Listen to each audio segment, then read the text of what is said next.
Hello and welcome to TV Talks, a show where we take a look at both the good and the bad of what television has to offer. And today is a first for our show. We're not going to be talking about a show, but an entire channel. Nicktoons Network. This channel is very special to me because back in the day, Cartoon Network used to be my favorite channel. But then it kind of went through a lot of revamps, and then I liked it less and less with each new skin it tried. But by around 2006 or 7, I just kind of pined for the old days. So I was looking for that really good spout of creativity and entertainment and variety too, because Cartoon Network was having a lot less of that. They were airing a lot of Camp Lazlo and a bunch of their other shows and giving a bunch of others a shaft. So I was kind of looking for, well, I would still watch that channel, of course. I was looking for somewhere that I could really find that good creativity and variety. And I found it.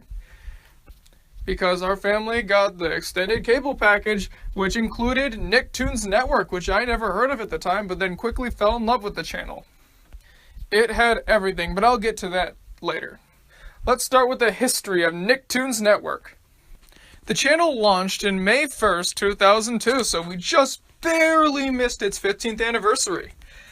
But at the time, it was just called Nicktoons, and its logo was basically the Nickelodeon logo, but instead of green slime with white letters, it was bluish-white slime with blue letters. Basically, it served to be Nickelodeon, but without the live-action stuff, so no Drake and Josh, no Ned's Declassified, none of that. It'll be all about the Nicktoons, SpongeBob, Fairly Odd Parents, Pelswick, Ren and Stimpy, Rocco, that kind of stuff. And it would just be home to just the Nicktoons. The channel was good at the time, because I did see some broadcasts and stuff after that, thanks to a bunch of archives and stuff and my friends having them on VHS tapes. But it was basically just Nickelodeon 2, which is fine, there's nothing wrong with that. In fact, that's actually pretty much what the channel was supposed to be in the first place. But everything you could find on Nicktoons, you could find on Nickelodeon. That includes the bumpers and stuff, and all the commercials. It was basically just like watching Nickelodeon, but with no live action. It was just, well, Nicktoons. And again, nothing wrong with that, it's all good. The closest thing you could find to live action there was Action League Now. But it just didn't stand out. But then, in 2005, everything changed. See, 2005 was a time where Viacom's channels started to take different directions. Some good, some bad, but one of the most noticeable was Nicktoons Network. First of all, the logo changed into what you see on the screen right now. A globe with a big splat on it with the words Nicktoons Network underneath it. It finally got a tagline too, animation capital of the world. Its programming changed a little bit, I'll get to that in just a minute. And then there was a whole bunch of other stuff added in, and yeah, let's talk about that. So Nicktoons Network is very famous for its, weirdness. A lot of the stuff they had on there was absolutely weird. That is nowhere better seen than their bumpers. There's stuff like a snail going along and then it all of a sudden gets roaring shark teeth and then salt gets dropped on it and then it melts and then turns into the Nicktoons Network logo. Or then there's stuff like a rotating globe and an orange ball that keeps bouncing and then they end up combining and forming the logo. And a whole bunch of other weird stuff. One of them that they showed a lot, which I can acquaint to Summer Memories, which I'll get to this story in just a minute, but there was this one where there's a chicken that gets launched, and then there's a walking nest, and then it lands in the nest, and then it lays an orange egg, and then it says, Nicktoons Network, like that. What do I mean by Summer Memories? Well, when this got revamped, we rented a house over by a lake that we go to quite often, and then I had a TV in my room, so I would just watch Nicktoons Network a whole bunch. And then that one kept playing over and over again, and of course that was a great vacation, so I just kind of acquaint that with that. Now, a lot of people have voiced that these are very weird, but I really like these. I mean, even the people who say that they're weird still say that they're good, most of them, because they're very, very creative. This shows what Nickelodeon stood for. Stood for not being like Disney, not being like Cartoon Network, just doing their own thing, doing whatever comes to mind. And you'd better believe Nickelodeon did that, but this is at the time where Nickelodeon was slowly transforming into a more safe network, a more network that was for the exact same standards as the others, not really putting very much creativity in there, and just being kind of safe and accessible. while at the same time Nicktoons Network was going in the opposite direction, becoming more of a Nickelodeon channel than the actual Nickelodeon was. And they went above and beyond for these promos too. Not just all of those, but they also had shorts and segments. What do I mean by that? Well, there was a brief series called Paul's Adventure. You can still find some of these buried on my, channel next to a bunch of other videos I'm not that proud of, but I didn't make these. I just got these from Nicktoons Network and uploaded them for whatever reason. It's about this agent guy who's with this girl, and then something goes wrong, like there's rain that starts or something, and then he goes on his watch and says, "Paula, this is Paul. I need you to find everything you've got on rain." And then they send a bunch of troops out to go find stuff, which is really just a bunch of stock footage.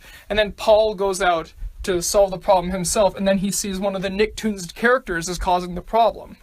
Like in the rain one, it's Cosmo and Wanda getting in a fight, and Wanda's saying like, "You think my carrot cake is too moist? I'll show you moist!" And then she's trying to shock Cosmo with lightning and creating a storm. And then, not just cartoons, Nicktoons. See, they put a lot of work into their stuff, and they really went above and beyond in all this, but that's not all. Nicktoons Network also had their own little studio, and this studio was filled with a bunch of people who loved these kind of things and loved acting and being creative.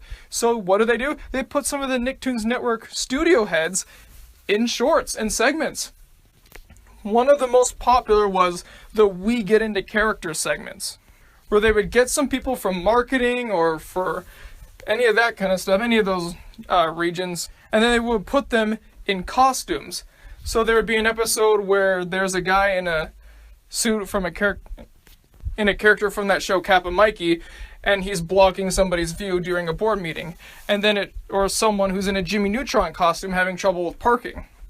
It's the joke is because they're so in love with their shows, they decide to cosplay as them in giant bulky suits that prevent them from doing their job. But they just keep going on it, smiling anyways because they love their show. Not only is it fun to watch and really entertaining, but it also shows just how devoted they were to their shows. Because they put in all this effort for all of these interstitial things that nobody would normally think twice about, just so you could stick around and see more of the Nicktoons stuff that they were famous for, and more stuff that they wanted to keep pushing.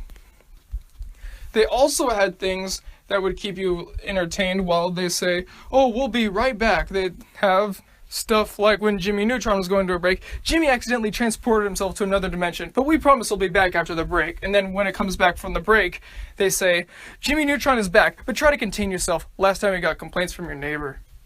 See, they do a whole bunch of funny stuff like that, and they actually put a lot of work into the "we'll be right back" stuff. But that leads to the one downside Nicktoons Network had in this day and age: the advertisements. We all know that commercials are the necessary evil of television and in this day and age, the internet, but Nicktoons used to not have commercials. But now they do. A lot of people were kind of upset by this, but as they said online, which was actually very helpful in understanding the new rebrand and gave a lot of really good history, which is unfortunately no longer the same website, but they said that they needed a lot more revenue because the rebrand was extremely expensive. And yeah, I can see that. Whether it be Paul's Adventures or those We Get Into Character segments or all those other wacky bumpers that no two were even close to the same, you'd better believe that was expensive. But even then, the commercials weren't that bad. Not only would they have less commercials than Nickelodeon, but they'd also throw those segments in during commercial breaks. So every 1 or 2 commercials, you would see one of those. So it'd still keep you around anyways, and you'd still be entertained. They also had things here and there that they tried out briefly, like the Thumb Wrestling Federation or Making Fiends, which the former moved to Cartoon Network and then the latter just faded away forever. But hey, they tried it and it was worth a shot, right? It was called the Animation Capital of the World, but I think it should have been the Creativity Capital of the World, because they put so much work and so much thought into what they did. I know I've said this a lot, but it really goes without saying. Look up a compilation of these bumpers or We'll Be Right Back stuff, and you will see exactly what I mean. There's always something going on. There's always stuff to look back on. And especially in the We'll Be Right Back stuff, they go into a bunch of backgrounds where there's a whole bunch going on in the background that you kind of either have to pause or rewatch it to see all the stuff that's back there. And also, I mentioned there was more variety on this channel. You better believe there was. Not only did they air popular stuff like SpongeBob, Fairly OddParents, Jimmy Neutron, but they also gave the limelight to a bunch of shows that never really had the chance on Nickelodeon, like Wayside, Attacking the Power of Juju, or Cat Scratch. Cat Scratch might have even got more airtime on Nicktoons Network than it did on Nickelodeon. Because, you know, on Nickelodeon, that show just came and went, but Nicktoons kept it around for a long time. In fact, that's actually how I really got to like the show, because I saw it once or twice on Nickelodeon. And of course I saw the McDonald's ads featuring that. But then when I saw it on Nicktoons Network, that's when I was able to see the rest of the show, and I really liked it. And I gotta talk about that one of these days. I'm not gonna say the certain number of times that an episode was aired or a show was aired on the channel because, well, I don't know. But it wasn't like what Nickelodeon does these days, or actually even starting back then. No excessive marathons of shows except for special events. Like, one weekend they'll have a SpongeBob marathon, and then the next they'll have a Fairly OddParents one, stuff like that. It was all about glorifying Nicktoons. It was all about showing everyone the new and the lesser new stuff, you know that era, and also the old stuff too. But they also had some other programming on there that wasn't from Nickelodeon. They had stuff like The Secret Show, which I mentioned, and I really liked that show, and that's how I got introduced to this one. They also had stuff like Ape Escape that didn't last very long. Those shows, however, unlike the Nicktoons, they were not featured in prime time. In fact, Secret Show was pushed to late at night. All the non-Nickelodeon programming, which mostly came in during the second half of this rebrand, was pushed to late at night during a break-free segment, which was all about no commercial breaks at all, but in return, it would be non-Nickelodeon shows. But they still would have all those segments we knew and loved. However, this didn't last. Well, it lasted. It lasted for 4 years, but then we all know what happened in 2009. Nickelodeon had an entire rebrand across all of its many fingers and associates.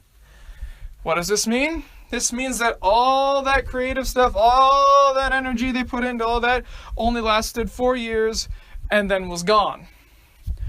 To be fair, though, this didn't hit as hard as a lot of people when they saw that Nickelodeon changed. For one, people fell more in love with Nickelodeon than Nicktoons. And two, the rebrand that they had, while great, towards the end was showing a lot of weakness. Because, well, we already saw all the segments, we saw all the promos, and while we still loved them, we wanted something new.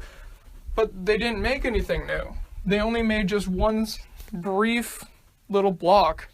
It was called Battle Mart, and it was about an elephant and a tiger or something fighting each other.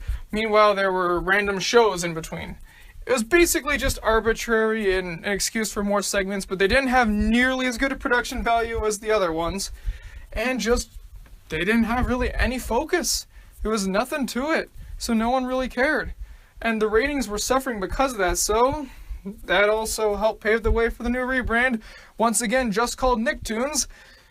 And remember how I said at first it was just basically Nickelodeon 2? This is literally Nickelodeon 2 now. 2009 onwards, there is no difference between Nicktoons and Nickelodeon. Now you're probably wondering, oh, but what about the live action stuff? That can't go on Nicktoons. Yeah, that didn't last very long in the rebrand, because starting in 2010 they aired a bunch of old classic live action shows, and now they just air anything you can find on Nickelodeon these days. And Rabbids, which you can't find there anymore, but I don't really think that's that bad of a thing, because, well, nobody really liked that show, so finding it less places would be good. But yeah, they're moving it to Nicktoons, which is supposed to be the classic show channel. It's like what Boomerang used to be for Cartoon Network before that got overhauled. And yeah, I'm going to talk about that one of these days. It is just a second Nickelodeon channel. And even then, they still spam SpongeBob and all those other shows that get way too much airtime, while still finding time to air The Loud House. But even still, as much as I like that show, that doesn't belong on Nicktoons. Nicktoons is about the classic shows. and you can barely find any of those. In fact, it got so bad that Teen Nick had to invent 90s or All That, which is now The Splat, which is devoted to airing all those classic shows, which are supposed to be on Nicktoons. There's no need for that block, as much as I appreciate it. It should be Nicktoons that does this stuff, not Teen Nick. And all those creator promos are gone, too. Oh well, it's fun while it lasted. And at least they're all on YouTube, so, like I said, you gotta check them out. But Nicktoons isn't doing so well these days, aside from just the programming issues. Nickelodeon keeps reporting that Nicktoons has atrocious ratings. Bottom every time. So things aren't looking good for the channel. I'm not saying it's going to get unplugged or anything, but if things don't change, that could happen. Because you remember when Nickelodeon faced a 30% ratings decline in 2012? And things were slowly starting to get better for them? Well, Nicktoons had the same thing, but it was never able to recover, it seems. Ever since then, their ratings have been really, really bad, and they keep... I think that might be why they're trying to push all those new shows, because they know for a fact that those have general interest from the regular audience, and they think that putting that there can generate more viewership. But there's a problem in that logic, because you can just find that on Nickelodeon for free anyways. Why pay an extended package to get Nicktoons Network then? It's not going to work if you just have it be another Nickelodeon. It's not going to be worth it at all. So that ends my retrospective on Nicktoons Network. I will not give it a seal because, well, it's really hard to grade a whole network as a whole. I mean, absolutely loved it, and, you know, the earliest one was good, the rebrand was amazing, and then what it is now is just kind of there. And, of course, having to grade a whole network would mean having to grade every single show, and not every single show that was on there I liked, because not every Nicktoon I liked, and not every foreign show or every non-Nick show they tried I liked. But I did like most of it, so I'm not going to give it either seal, but just know that I really, really like Nicktoons Network and all the stuff that it tried, especially in the rebrand, because the rebrand was kind of what I wanted to talk about here, because that's the one that was close to me and very, very special. Well, folks, what'd you think of Nicktoons Network on any of the incarnations? Comment below, let me know, and I'll see you next time. Bye-bye!